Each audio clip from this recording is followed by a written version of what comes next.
अस्सलाम वालेकुम व्यूवर्स। इससे पहले जो मैंने अपनी वीडियो अपलोड की थी उसमें मैंने आपको प्रेजेंट इंडेफिनिट टेंस के पॉजिटिव सेंटेंसेस बनाने का तरीका सिखाया था।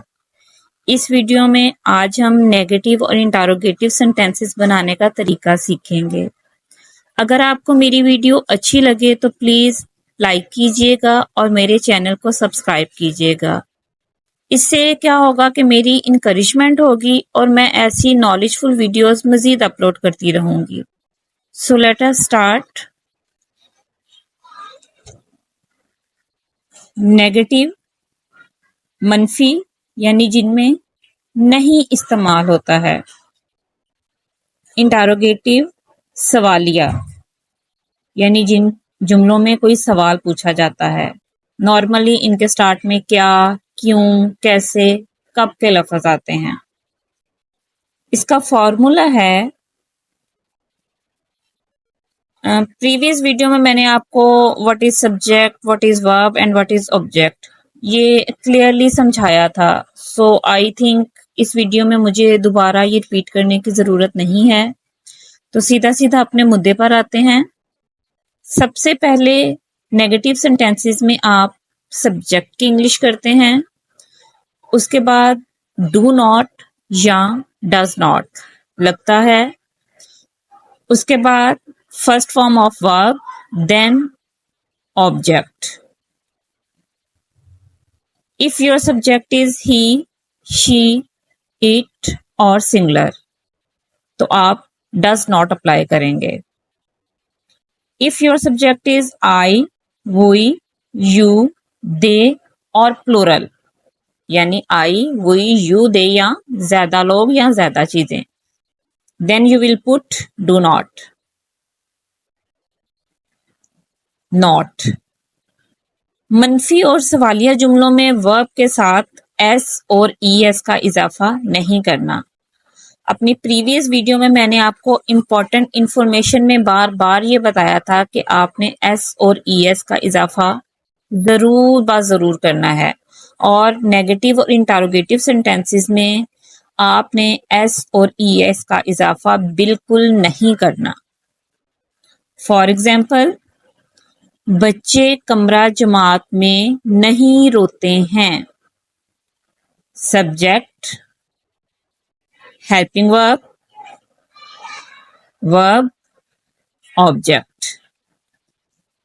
बच्चे आपके ज्यादा हैं यानी प्लूरल फॉर्म में है तो प्लूरल फॉर्म में आप डू नॉट अप्लाई करेंगे। The children do not weep in the classroom. अगर उसी सेंटेंस को आप सिंगुलर फॉर्म में चेंज करते हैं यानी बच्चे को आप बच्चा में चेंज करते हैं, बच्चा कमरा जमात में नहीं रोता है, सिंगुलर में आप क्या लगाएंगे? Does not. चिल्ड्रन की जगह आपका चाइल्ड हो जाएगा, द चाइल्ड, और डू नॉट की जगह आप डज नॉट लगाएंगे। The child does not weep in the classroom. आप देख सकते हैं कि वर्ब के साथ ना यहाँ पे हमने एस या ईएस का इजाफा किया और ना ही यहाँ पे, क्योंकि नेगेटिव और इंटरोगेटिव में हम एस या ईएस का इजाफा बिल्कुल नहीं करेंगे। एक और एग्जांपल देख लेते हैं। लड़के मैदान में नहीं भागते हैं। इसमें लड़के प्लूरल फॉर्म में हैं यानी ज्यादा हैं। दी बॉयज ज्यादा हैं, प्लूरल हैं तो do not. The boys do not भागते रन इन द ग्राउंड। उसी को आप सिंगुलर फॉर्म में चेंज कर लें। लड़का मैदान में नहीं भागता है। पहले दी बॉयज था, अब आप दी बॉय कर देंगे। यहाँ पे सिंगुलर आ गया है तो इट्स मीन यहाँ पे हम डू नॉट नहीं लगाएंगे, डज नॉट लगाएंगे।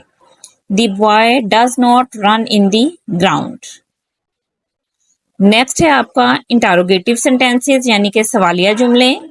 इनका फॉर्मूला है डू और डज यानी आपका जो हेल्पिंग वर्ब है वो आप सेंटेंस के स्टार्ट में लगाएंगे और डू डज की वही डिमांड है कि ही, शी, इट और सिंगुलर के साथ आप डज लगाएंगे और आई, वी, यू, दे और प्लूरल के साथ आप डू लगाएंगे। डू डज के बाद आप सब्जेक्ट अप्लाई करेंगे, first form of verb apply करेंगे, फिर ऑब्जेक्ट लगाएंगे and at the end you will put question mark. इसकी भी वही डिमांड है कि आप किसी भी सेंटेंस के साथ एस या ई एस का इजाफा नहीं करेंगे। फॉर एग्जाम्पल, वही प्रीवियस सेंटेंसेस को, जो नेगेटिव के सेंटेंसेस है, उसी को हम इंटरोगेटिव में चेंज कर लेते हैं। क्या बच्चे कमरा जमात में रोते हैं? यहाँ पे बच्चे आपके ज्यादा हैं तो आप प्लूरल के साथ डू स्टार्ट में लाएंगे। वहां पे आपने द चिल्ड्रन डू किया था, यहाँ पे आप डू द चिल्ड्रन कर दें। Do the children weep in the classroom? क्या बच्चा कमरा जमात में रोता है? वही डिमांड कि अगर आपका आप सिंगुलर फॉर्म में है, बच्चे पहले प्लूरल था, अब बच्चा आपका सिंगुलर फॉर्म में है, तो आप डू की जगह पे डज कर देंगे। Does the child weep in the classroom? क्या लड़के मैदान में भागते हैं? लड़के ज्यादा हैं तो आप डू अप्लाई करेंगी। Do the boys run in the ground?